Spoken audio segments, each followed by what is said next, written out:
Before we dive in, today's episode is brought to you by More Biz Spots, your connector for business spaces right here in Moore County.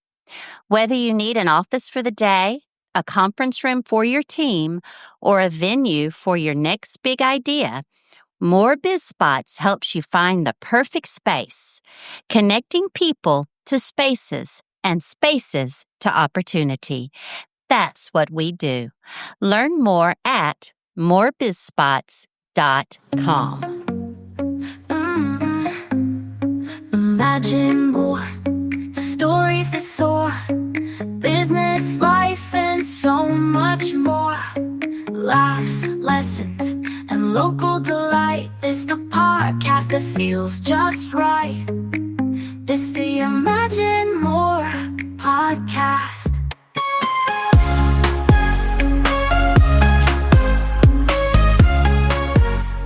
Welcome back to the Imagine More podcast, where we celebrate the people, places, and possibilities that make our community thrive. I'm your host, Rose Young. Today I have the joy of sitting down with someone who has spent her career helping others find their voice. Literally. Ann Petersen is the founder of Craft of the College Essay, a brand new venture that helps students show up boldly and authentically in one of the most intimidating parts of the college application, the essay. But Ann's story goes far beyond that. From the courtroom as a trial attorney to the classroom as a beloved AP teacher, debate coach, and community leader, Ann has dedicated her life to empowering others.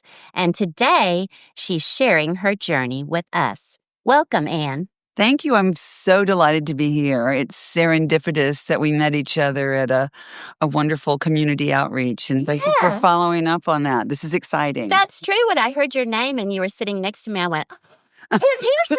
How did that happen? What a treat. No. So, Ann, let's start at the beginning. You began your career as a trial attorney. What inspired you to make the leap into teaching? I think that my own children probably inspired me. As they became of school age. I thought, I really need to lobby for education. But in order to lobby for education, I was working as a trial lawyer. I had my law license, and I thought, I need to spend time in the classroom in order to be taken seriously. Yeah. So I told my sweet husband, my best friend in the world, I said, I'm going to go work in a class. I'm going to get my degree in education. I'm going to go work in a classroom for 3 years, and then I'm going to go lobby for education. And he said, okay, great. That's fine. Oh, really? He was just like, okay, do it. And after 3 years, I said, but hold on, I've fallen in love with my students and I'm having so much fun. I'm not sure I'm ready to leave the classroom yet. And I was in middle school. I started my career at Southern Middle School. Really? And was teaching 8th graders and was blown away by how bright and inquisitive and I love middle schoolers. Lovely they were. And challenging. Yes. But then 3 years later, I was given an opportunity to move on to Pinecrest to the high school. And so I graduated after 6 years in middle school and moved on to high school. And 22 years later, I retired. Wow. From that profession, yeah. And how long were you a trial attorney? I was probably a trial attorney for about 13 years, I think. Really? I'd worked first in Raleigh, and then I married into Moore County, married Bruce Cunningham, and came down here, and we had set up a firm, Cunningham, Debnan, Petersen, and Smith. So I worked with that law firm for a while and had worked with Cheshire, Parker, Hughes, and Manning in Raleigh. Interesting. Wow. You know, I had a similar journey with middle school and then into high school. And then I ended my career going back to middle school. So did you were a teacher? Yes, I was. But in Dodea. So that's Fort Bragg brought me here. Okay. Lovely. Yes, but it takes a special person to do middle school. It does. And it's special people in middle school. And you really, I mean, they're lovely and they're figuring out their space in the world and the path they want to take. So it's a fun journey. journey. Yeah, and you said that you were just going to do it for 3 years, and 22 years later, what kept bringing you back and back? Oh my gosh, back? the students, Yes. definitely the students. Definitely the students. Do you ever hear from any of them? All the time. Yes, I love that. All the time. And they are, in my mind, they are still 17 years old at the oldest. And so they'll call and say, would you like to meet me downtown for a glass of wine? I go, no, you can't You drink. get And of course, they're 27 years old now. So you've guided countless students through AP Language and AP Literature. What moments stand out as the most rewarding?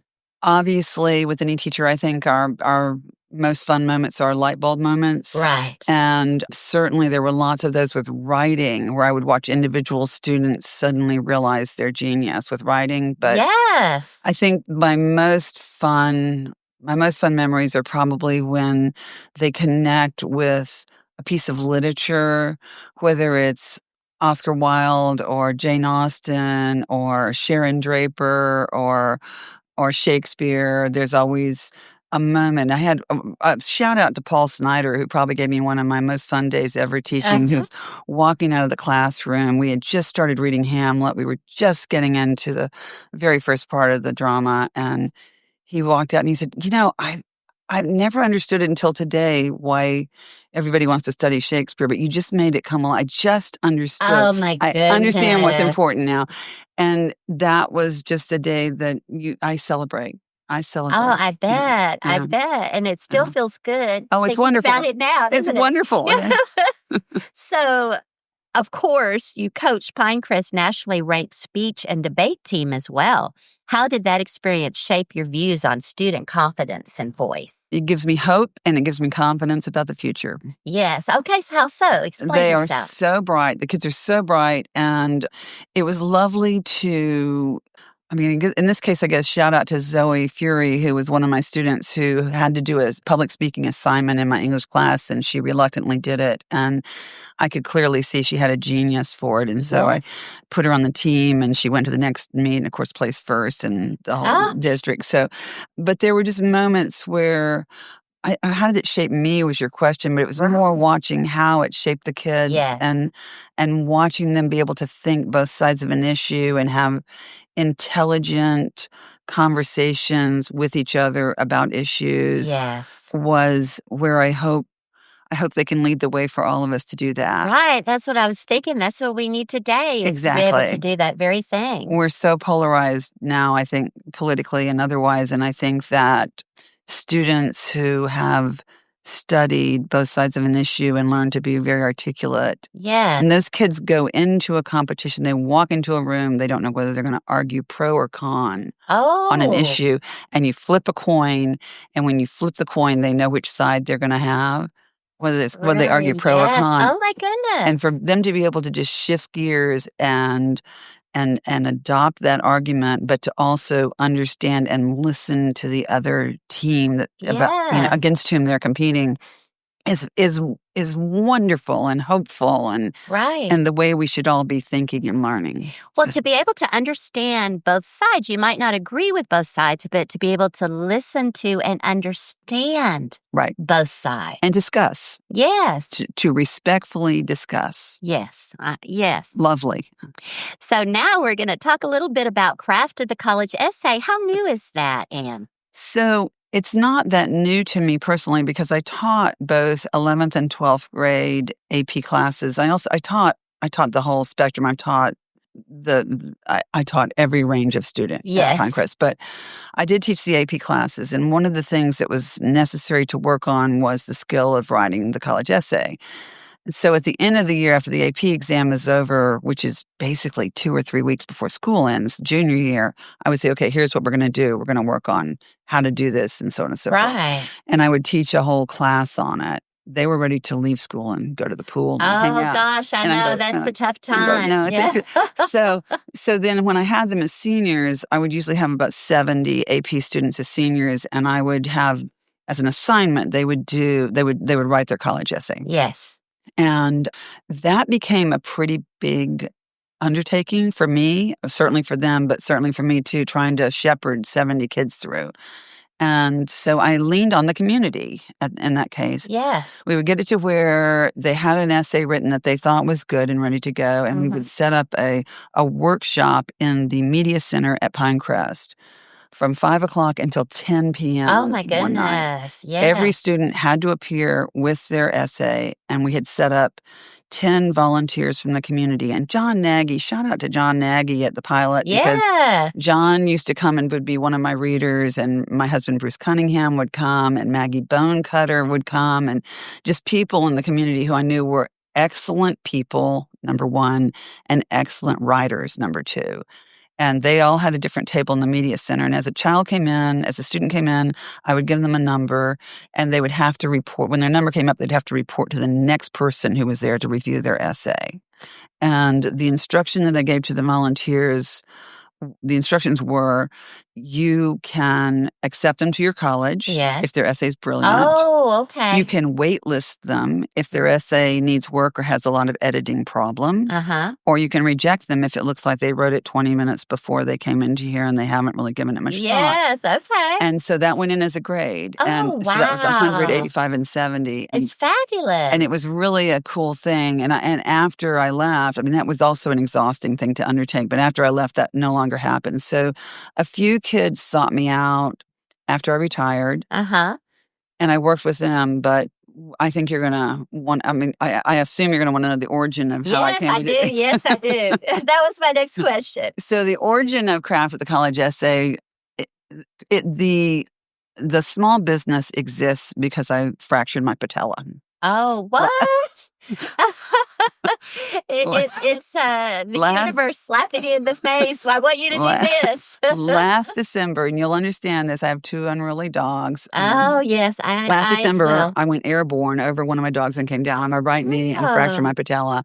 And for a while, I was in so much pain that I couldn't do much. But then I became sort of debilitated and couldn't get out and ride my bike downtown and do things I normally do.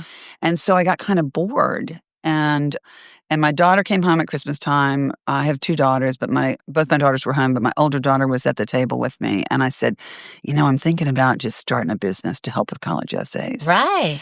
And I said that to the daughter, who is a producer-director in Los Angeles. Oh, no. So she jumped on it. So shout out to Katie, who flipped open her laptop computer and started typing away. And she said, here's the timeline. Here's my job. Here's your job. Here's what we're going to do. Let's get this started.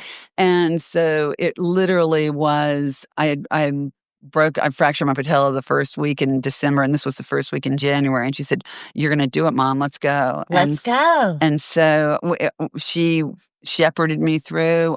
Last Easter, in fact, last Easter was the time that I went to LA and saw her and her very dear friend, Sean Brennan, who is a videographer of great note.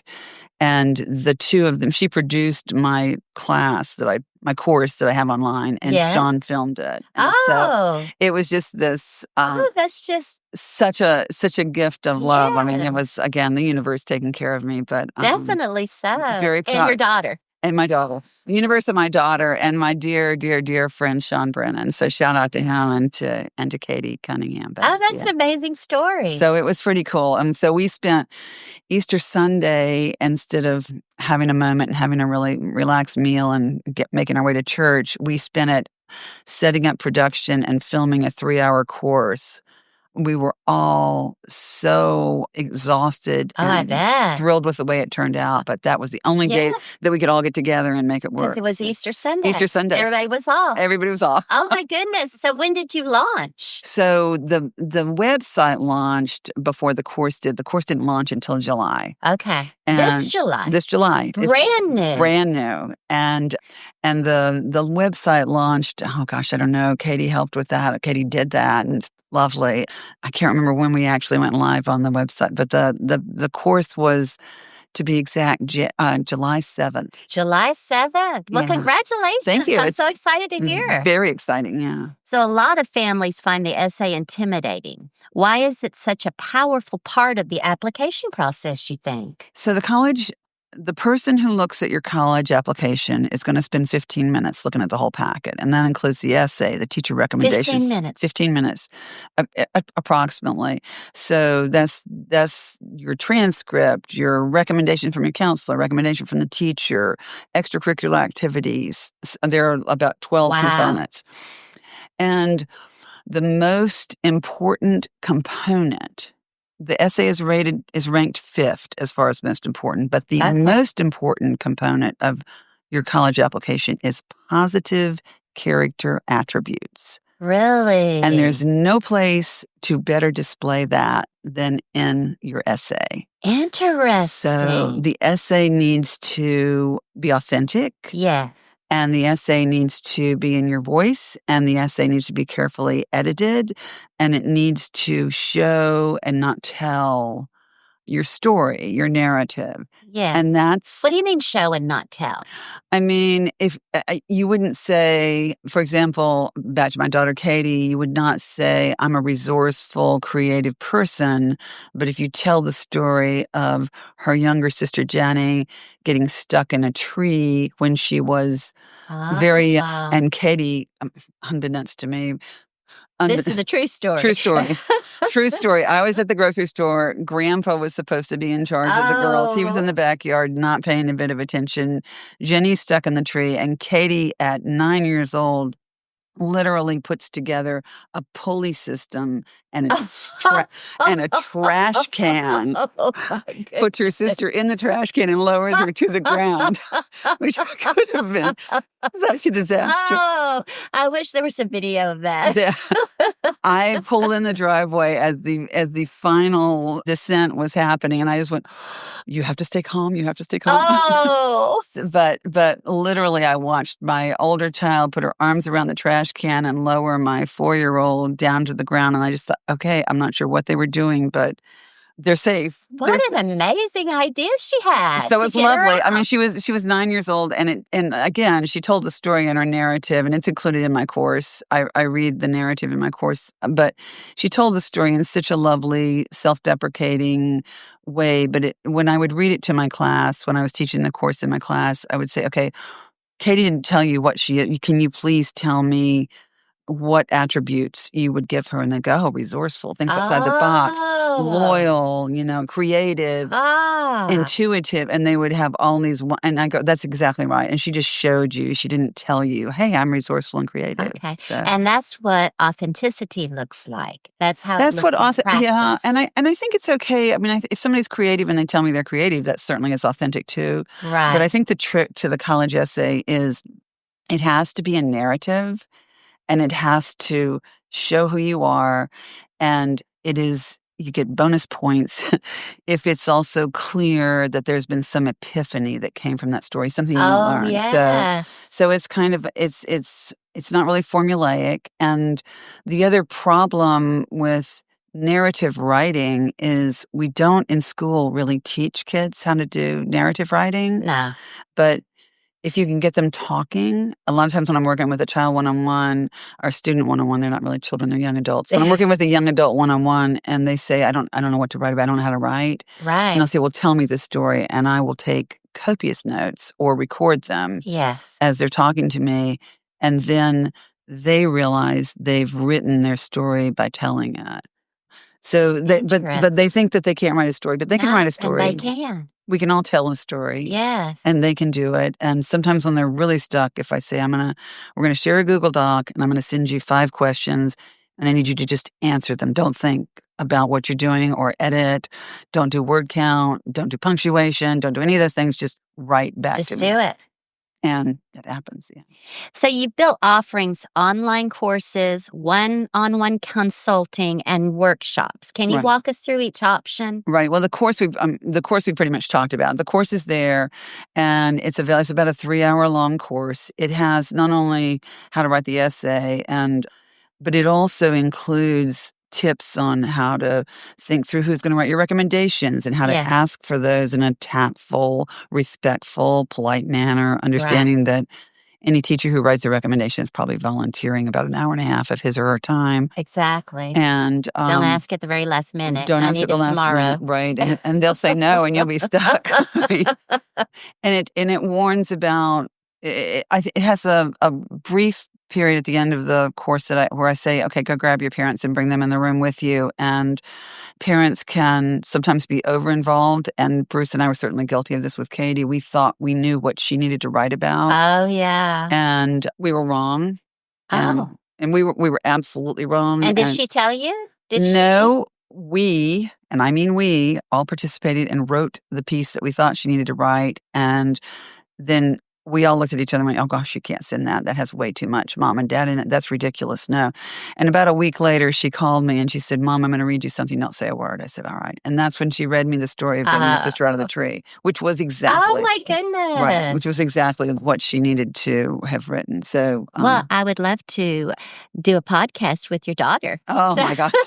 She sounds very interesting. Stunning. Yeah. They're both lovely. Yeah. You've studied with incredible educators like Nancy Atwell and Mary Aaronworth. How did they influence your teaching approach? Nancy Atwell taught me, gosh, so much. I got to study with her for a week in Maine. There were 5 of us from across the nation. Actually, 2 of the other participants came from Hawaii, but there were 5 of us who were selected to go work with her in Maine. And she had won the MacArthur Genius Award, and it was clear why when I spent time in her classroom.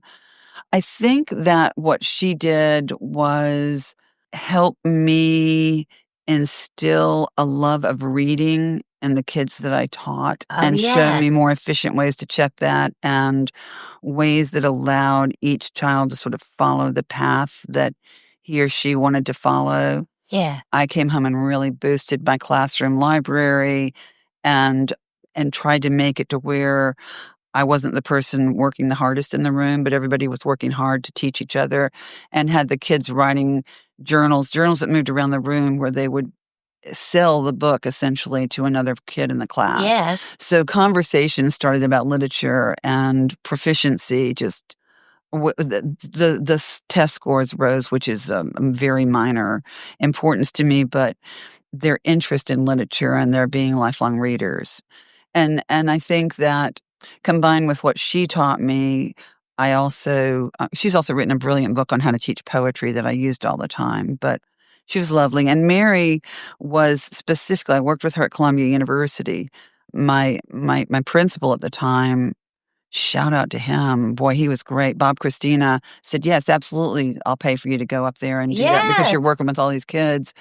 And he was a lovely, lovely man. And they don't all do that. No, I know. He's amazing. He's amazing. He's best principal I ever had and could see the potential. And so I flew up to Columbia and worked with Mary for a couple days. And she had great practical exercises for getting the kids to open up about their narrative. Yes. Some of which I still use, and some of which we partnered in the room. Like if you and I were partners, and I would say, you tell me your story and I'm going to record it on my phone. And, you ask high schoolers to get out their phones and they go, yes. So we're going to use it as a recording device. And then your job, or my job after you tell me your story, is for me to tell you what you said that really moved me. What parts of that were they jealous that they hadn't thought of, for example? And so, again, you start a conversation about writing and feedback that's just makes the room such a vibrant, wonderful learning lab. Oh, your classroom sounds really fun. I mean, a lot of talking to each other, learning by doing. Yeah, a lot of times. Yeah. So we love stories. Could you share a favorite success story from one of your students? Do you want a success story from a student I taught or a success Whatever you would like. Okay. One of my students who recently came to my house to have dinner and teach me how to make the turkey tacos into tofu tacos because she's a vegetarian. Oh. Is having a birthday today, so shout out to Caroline Koontz. Happy birthday! Shout out to Caroline Koontz. Caroline was in my class, and she was also on the speech and debate team, and she had 2 different gears. One was in the classroom where she was pretty quiet, and one was in the Senate debate event, right, where she was just a bulldog. No kidding. She was lovely. She would change from very quiet student She to was just bulldog. boom. Wow. But she went to school and successfully graduated with honors from University of Kentucky. And this is her first month in law school. Oh, my. She's in South Carolina and I think is destined to be an environmental lawyer. But she's also a very dear friend. And our tofu tacos were really good. Tofu tacos, huh? I said, okay, you're vegetarian. I don't know what I'm doing with tofu. So you come cook the tofu part. So we made a great dinner. Yeah. That was good. So, did it have the same? It was fabulous. Really? It was fabulous. What did you put in besides the tofu? Oh, everything. It's a great recipe book. It's Alex Snodgrass, and it's called, I think it's called Divine Dish. Okay. And that was Caroline's gift as she left for law school. I gave her a copy of the book. But there are lots and lots and lots of vegetables. So zucchini, red pepper, onion, garlic, poblano, pepper. Wow. What a memory you have, Ann. Tomato paste, vegetable broth, and then your turkey. Yeah. And then you wrap it in romaine lettuce. And or you go ahead and get out the chips, which, of course, everybody has to get out the chips. Well, I know that you've taught school and you have your business, but you've also given back to the community through organizations like Friend to Friend, the Southern Pines Library, Boys and Girls Club. Oh, I just said library. Library. To right. AP. It's great. English teacher. I love library. Boys and Girls Club, Habitat for Humanity, and the list goes on. What drives the spirit of service? I think probably my parents. Your parents? Tell me about that. I grew up in Arkansas. My dad. Me too. I was born in Little Rock, Arkansas. Were you? Yes. Oh, I just How did. about you? I'm Fayetteville. Dad taught. Yeah, that's where I went to college. Okay, there you go. Dad taught at the University of Arkansas. Go Razorbacks. No kidding. And my mom was a substitute teacher who everybody always tried to convince to run for office. But they were both very active in the community. I remember as a child, they would go to a civil rights meeting and we would have I have two siblings, an older brother and a younger sister. And I remember nights standing at the window watching crosses being burnt in our front yard. Oh, that's so scary. So I didn't know. I didn't know what was going on. I thought, that's kind of amazing. But they were really active in the community when the schools were needing to be desegregated and were not being desegregated. My mother, who had a master's degree from University of Chicago in education, worked with a group of other women who were spouses of academicians at the University of Arkansas, and they set up a summer school in the Black community in order to give those kids an opportunity that they did not have. And so I went to school all year round, and I went to school 9 months of the year with the white kids, and I went to school in the summer with the Black kids.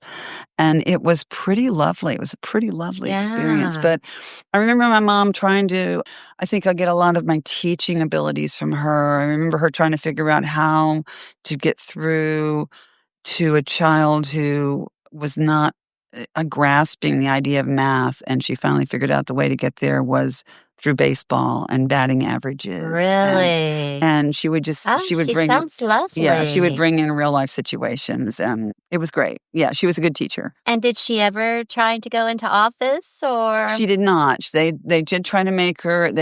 She was very involved in the League of Women Voters.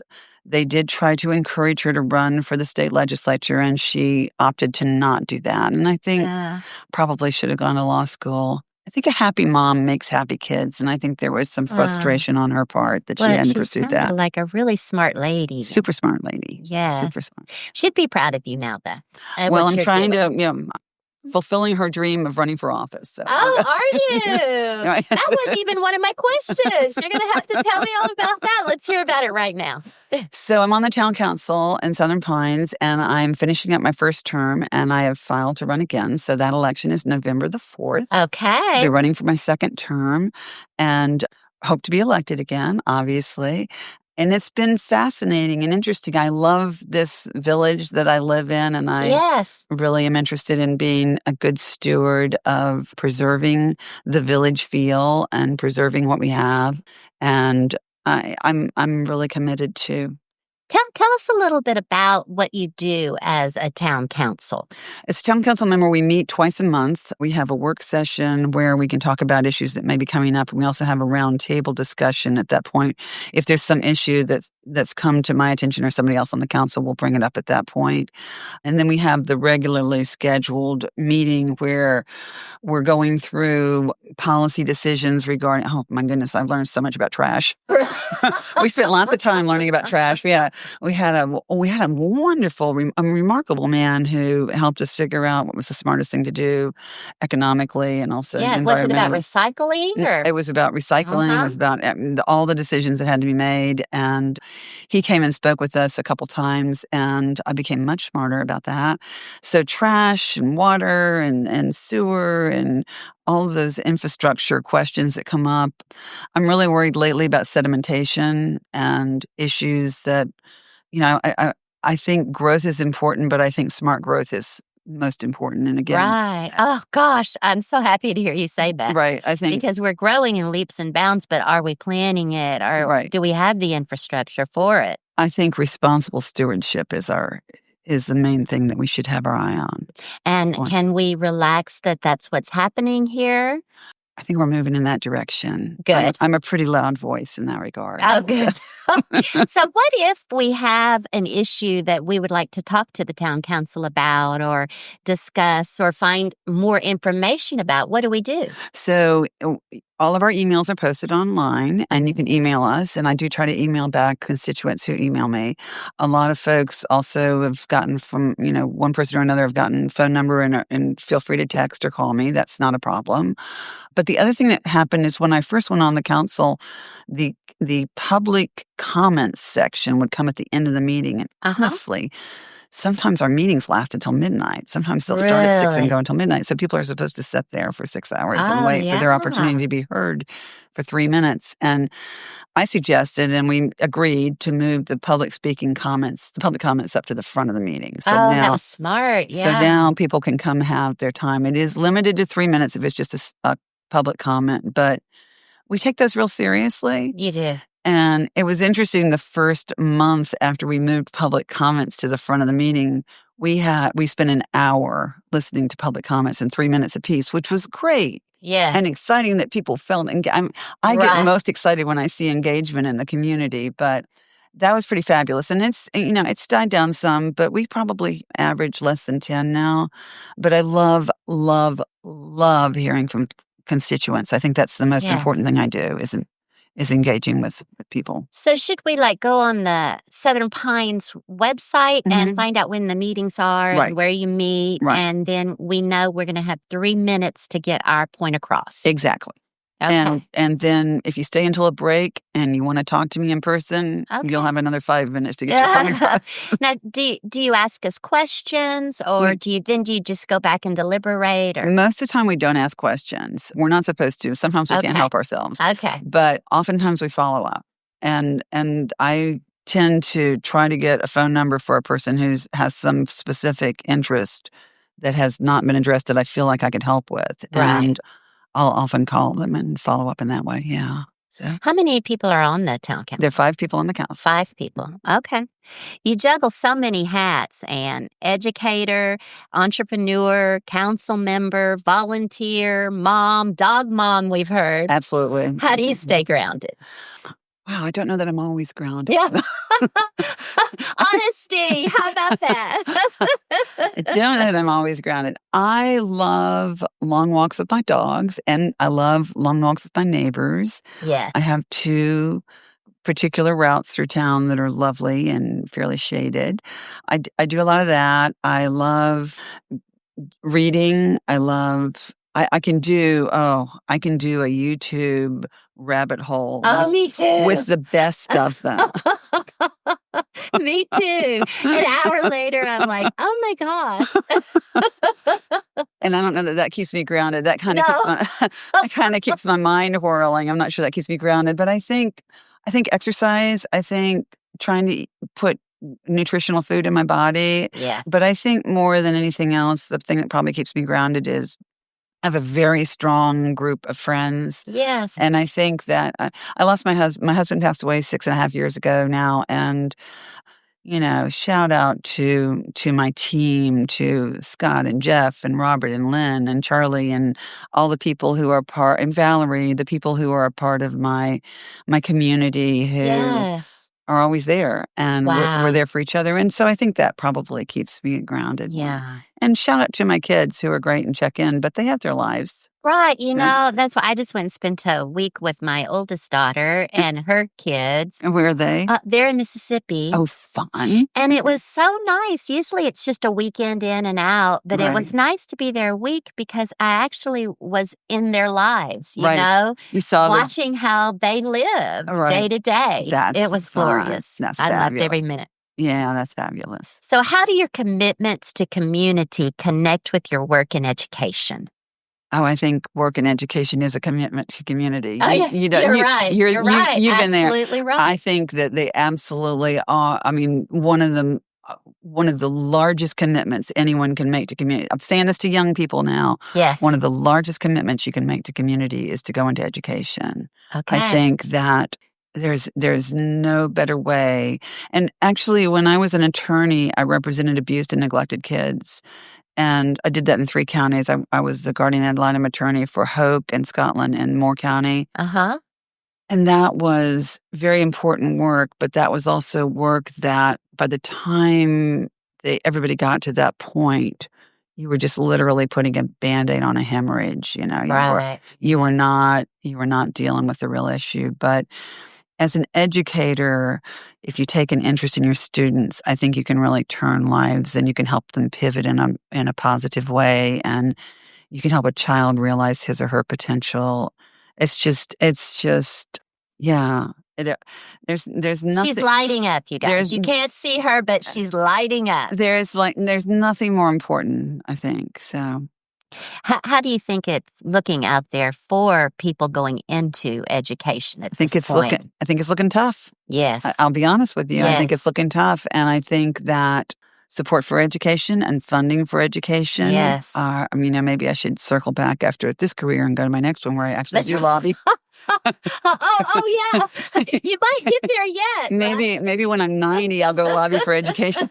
I think that if we don't make that a priority, we're going to pay the price later on. I was just saying the very same thing. I think it is essential that we make education one of our top priorities. I mean, we are the future.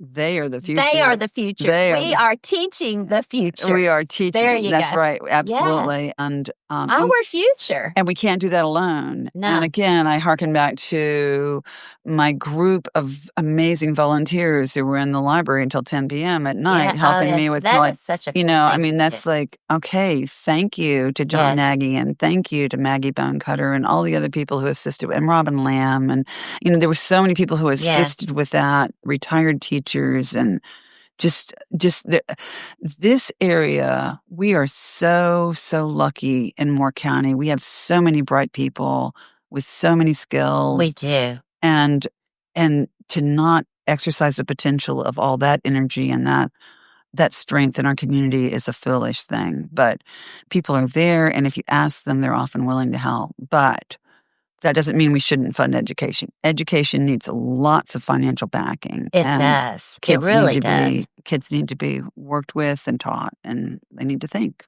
Well, all of the things that you were talking about that you did and the extra thing, those are all extra. Those are on top of the teaching that you did from day to day in the classroom. They were. Yeah, they were all. I mean, I don't think people realize that. Oh, it was at least a 70-hour-a-week job. Yes. The way that I did it. And I did realize after I retired, I retired in February. My birthday had been in January, and I turned 65, and I retired. And for the first 2 months, I sat in front of my fireplace and read 64 books. Did you really? And then I thought, okay, That's great. I just did that. Yeah, Now, that one. what's next? Because that was fun, and the cold months are ending and spring's coming, so what shall I do? And that's when I decided to run for town council, which I had always wanted to do, but hadn't. You can't teach 70 hours a No, week you and run certainly for town council. cannot. So No. it's been fun to have the time and to meet with people. Yeah, that's been great. You've been recognized with honors like the Golden Apple, and I don't know what that is. You'll have to tell me what that is. And Moore County Teacher of the Year, and we're a semifinalist for State Teacher of the Year. What do those acknowledgments mean to you? So the one that is most important to me was when I was voted Teacher of the Year by my peers. That's a high, Oh, yeah. yes. You're right. So that was the most important. And then when I became Teacher of the Year for the whole county, that was outsiders making that decision based on interview and what witnessing me teaching in the classroom. And then when I was in the competition for State Teacher of the Year, again, those were people who I didn't work with, but the biggest honor I've ever received was that my peers voted me Teacher of the Year. I love that. That was I just love that answer. that was the most important, democratic, lovely, yeah, Yes, absolutely. lovely honor, yeah. When you think about your students years later, what do you hope they carry with them from their time with you? An open mind. An open mind. Well, you certainly did give them many opportunities to do critical thinking. Right, right. And I was one of the places where they could disagree without a punishment. Ah, And that's been, they could call me on things and we could have a discussion. Keep it respectful, yes. but we could have a discussion. Sure. Yeah.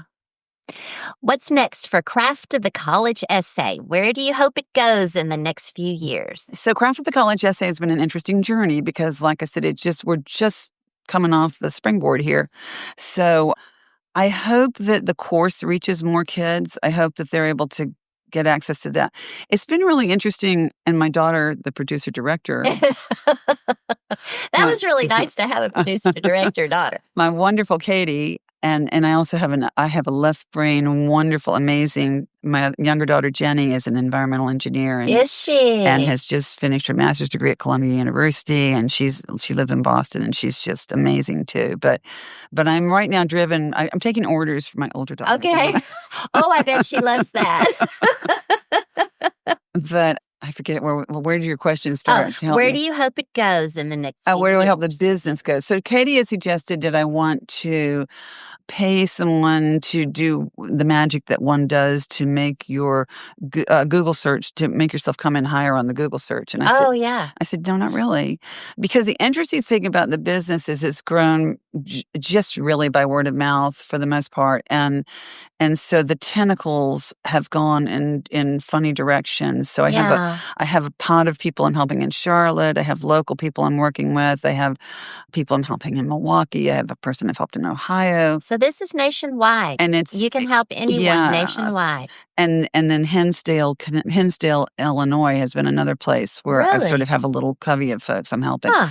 And that has been, somebody asked me the other day, in fact, Kimberly Tawes, who, shout out to her because the Country Book Shop supported me as I kicked off the business and supported me doing a seminar. And they carry the book that I really recommend people buy, which is Ellen Gelb's book. But Kimberly Tawes said, how's the business growing? And I said, it is growing at exactly the right speed. Okay. I'm a little bit pushed, but not so much that I'm overwhelmed. Yes. And so the course is there for anyone to take at any time. And obviously, I would love for more people to take the course. But the one-on-one counseling and the one-on-one consulting work that I'm doing is happening about as fast as I can do it. Right. And to be one-on-one involved in those lives that are, so precious and so vulnerable and looking for direction, I really can't do many more than 4 a day without being completely exhausted.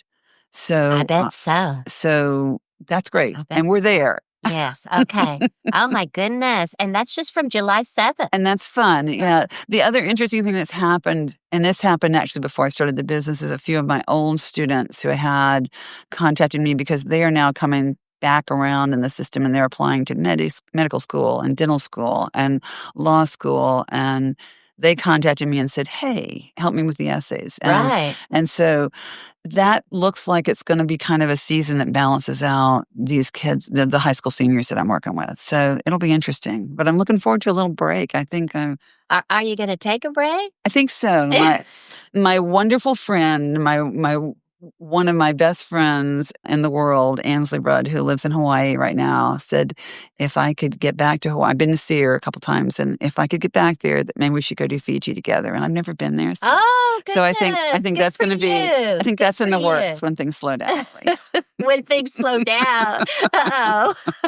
You might have to make them slow down. I think I might schedule that one. You're right. So as admissions evolved in our colleges, universities, what role do you see the essay playing in helping students stand out? I think that's a really interesting question because I think AI is going to throw a real Yes, true. cog in the wheel here. I'm not sure. And I'm not sure how folks are going to, I'm not sure how colleges are going to respond to AI. Yes. And what I say on the course that I filmed was, if you're going to use AI to do your college essay, then don't come to, I'm not your girl. Yeah. Don't come to me because I want it to be authentic. I want to be able to interview you. I want you to be able to talk through what you're doing. Right. The most important thing to me, obviously, is authenticity. But I think that's going to be a growing problem. When Jenny, my younger daughter, applied to Columbia for the master's program in sustainability management, that was a fascinating thing that they did where she was given a question online. She had 1 minute to prepare her answer, and it was a live feed. Yes. And she was answering that in 60 seconds or less. Really? And I think colleges will probably find that I may be put out of business by the fact that this is just no longer, it may be anachronistic and not fit in with what's happening in the next few years. We'll see. What do you think about that? Do you think that that's a good way to go, or can you show yourself in 60 seconds? No, I think that was really stressful, and I Mhm. think that's really hard. And I think the kids who are extroverted are going to have a huge advantage over the kids who are introverted. I think Right. that's unfair, but I thought it was a clever way to respond and make sure they had authenticity. I Right. did think that was cool. So what do I think about that? What do I think? What would I do if I were running a college? Gosh, we may circle back. We may see people circle back to personal interviews more than they Personal have in the interviews. past. May Yeah. happen just so folks actually meet who they think they meet. I do think the essay, if young people do it correctly, I think it actually teaches them a really important writing skill. And they find out they are narrative writers, and that's a skill that follows you through life. Yes. So hopefully that continues to be a component of it. It may get weighted less importantly as it becomes just completely unclear on Right. who actually wrote the essay, Oh, which is not that different from the mistake Bruce and I made where we were way too involved in Katie's essay to start with. right. So Right. you often get in the college land and college admissions land, it's called a DDI. It's a daddy did it. Uh-huh. So if the essay is so Really?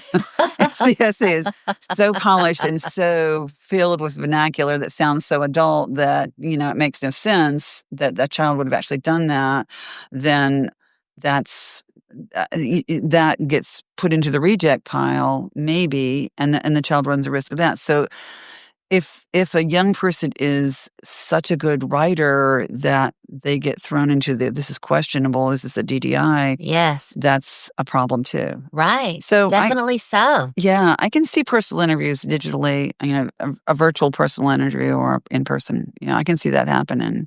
We'll see what happens. But So dream big with us. Okay. If time and resources weren't an obstacle, what project would you love to launch?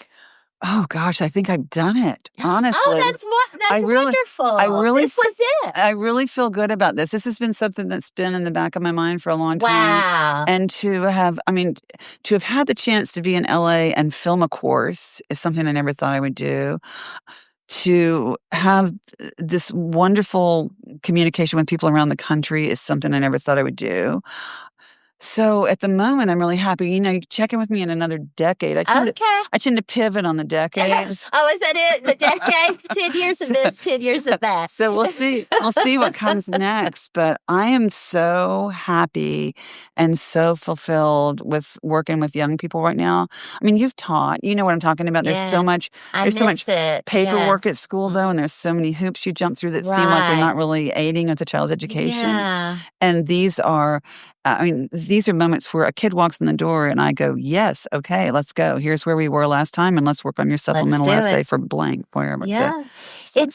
It's the one-on-one connection with the kids that I miss. Oh my gosh, absolutely. And not the hoopla. And I hated the paperwork, and I hated putting in grades, and I didn't think they were really reflective of what was going on as far as learning went. And those were things that I just really despised. I hated traffic duty.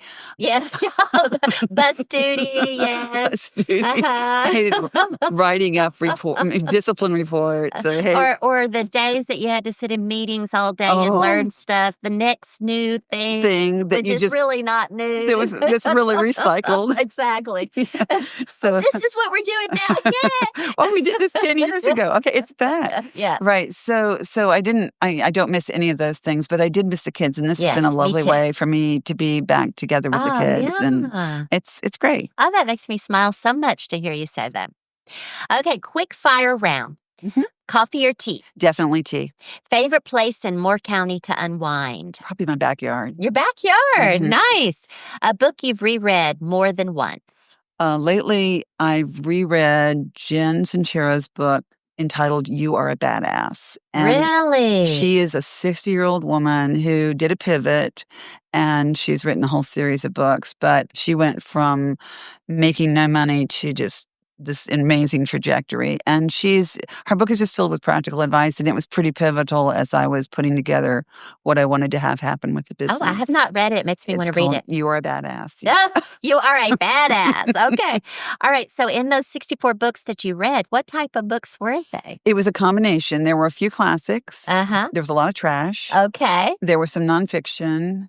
It was just everything that is stacked up beside my bed for years, because I was never able, except during summers, to have the luxury of actually reading what I wanted to read. Because if my students were reading To Kill a Mockingbird or Pride and Prejudice, or you were too, The Importance of Being Earnest, I was reading what they were reading, over and over and over and over again. Debate topic you'll never forget. I most loved watching the kids grapple with the question about whether or not to eliminate the Electoral College. Really? And we had fascinating conversations about it, but it was most fun to watch their wheels turn and to understand the history of it and why it existed and whether or not it made sense and how to ensure that everybody has a voice. I think that was probably my favorite topic. Oh, wow. Yeah. I didn't see that coming. Yeah.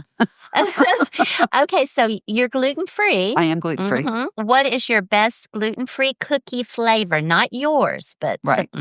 Well, I'm all about my own. I keep cookie dough. Which is what? Yeah, which is a gluten-free oatmeal chocolate chip. Oh, yeah. With almond flour. So good. Almond flour. Oh, girl, okay. So good. But I do love the Tate's Bakehouse ginger cookies. Oh. And it used to be, when Bruce was still alive, that I would buy a bag of those, and I would some days call him at work and say, come home fast because I'm about to eat the whole thing. Come do your part. Hurry up. And he would race up the hill and do his part. Yeah. You got to stop me. So now that he's gone, I don't buy them anymore. Yeah. I see why. Yes. The whole bag is a bit excessive. Okay. What mischief have your two golden retrievers been up to lately? What are their names first? Their names are Abby and Wendy. How about your two? You have two. Yes, Eli and Ella. I love that. And I'm going to turn this question back around to you in just a second. No, don't you do it. But we had an interesting discussion as I walked in the door. She said, oh, my dogs know how to open the door. And I thought, mine do too. Yeah. We both had that universal hand crank on our That's The universe of door. So the dogs have learned they can jump up, pull it down, and open the door, which is really Exactly. that's a problem. But the most interesting thing my dogs have done lately is I think they're sort of masterminding a subway route in my backyard. So they would do really deep holes. Oh my goodness. Really deep holes for the stations and then little trenches for it to get me. They've been very busy. But they always smile while they work. Golden retrievers are just known for smiling. They're so pretty too. Golden retrievers are gorgeous dogs. Oh yeah. How about you? They're with mud all over them. Well, it's funny that you say the digging part because I had a squash garden. Oh. And I got rid of it because I had the squash bugs and everything, and they didn't do. And so it was just a garden full of dirt. And Eli got in the garden, and you could not even see his. Right. All you could see was his tail. Right. Because he had gotten so far completely underground with just his tail sticking out. I think he's trying to connect with the subway station in my house. He must be. Yeah, they're calling each other. They're putting in a line. Yeah. Yeah, I wouldn't doubt it. All right, one word your students use most to describe you. I don't know. I think you'd have to interview my students to find out. Yeah? I really don't know. I've been described as scary, which is true. I always wanted to be scary. I had high expectations. Yeah. Shout out to Jennifer Kearney. She and I were listed as the 2 scariest teachers at Pinecrest. Oh. So that was really good. And she was a great teacher, so I consider that a compliment.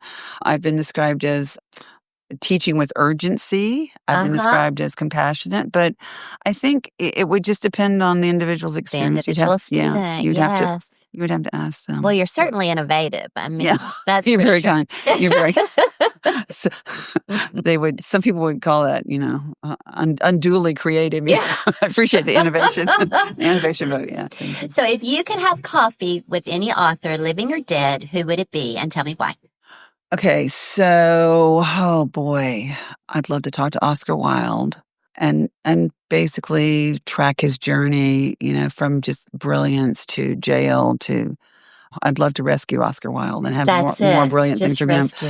I don't know that I could, but I'd love to think that I could. I'd love to talk to Jane Austen, who was working at a time when women were not able to be recognized. She had to write under a pseudonym. Yes.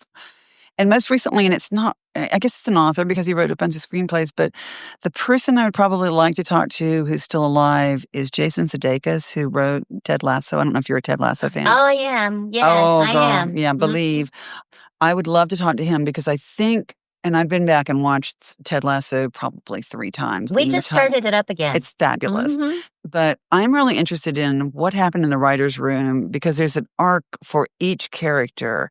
And were there times in the writer's room where they said, wait a minute, we have to do something with so-and-so in order to complete the arc for that character. And I would love to have a conversation with him about how they did that and how that, the writing's brilliant. Oh, the writing's incredible. Who would bring that up, and how did that happen? And was it just one person, or were each one of them advocates for different characters? How did they work that out? So I think that would be interesting, stunning to have that conversation. Yeah, I probably would do. There was a young adult author that I reached out and asked her some questions, and she called me back at school late one afternoon when I was still at Southern Middle, and my cell phone went off in my room, and I was around the corner in another teacher's room. My daughter was there, and she came to get me, and she said, "Mom, Karen Hess is on the phone for you." And I was a total fangirl. Really? It was embarrassing. Like, oh my God, I can't believe you got me on the phone. Just calm down, Ann. And my child's just going, oh, this is so humiliating. So yeah, I'd probably fangirl a little bit much with Jason Sudeikis, but I would love to calm down enough to have a real conversation with him. That'd be so cool. Yeah, that sounds really, I'm with you on that. And I would love to know because, I didn't think of it that way. But yes, you're right. Each character development. Exactly. And they've been so democratic and so equitable with the way everybody has their story. And yeah, there's a new season coming. I know. I'm very excited. Yeah. I'm curious how they're going to do it. I guess he's going to be the women's coach. Yes, the women's coach. We can only hope. All right, Speaking of equity. Yeah, exactly. So now you said your daughters trained you well. What's the best parenting lesson they've taught you? Probably to back off. Oh, And I don't know that they didn't teach that to me in a mean way, but I right. think allowing them to fly Let them be. and seeing that they are actually better at what they do than I could have instructed them how to do it. I think teaching me patience and watching it happen. I mean, That's both hard.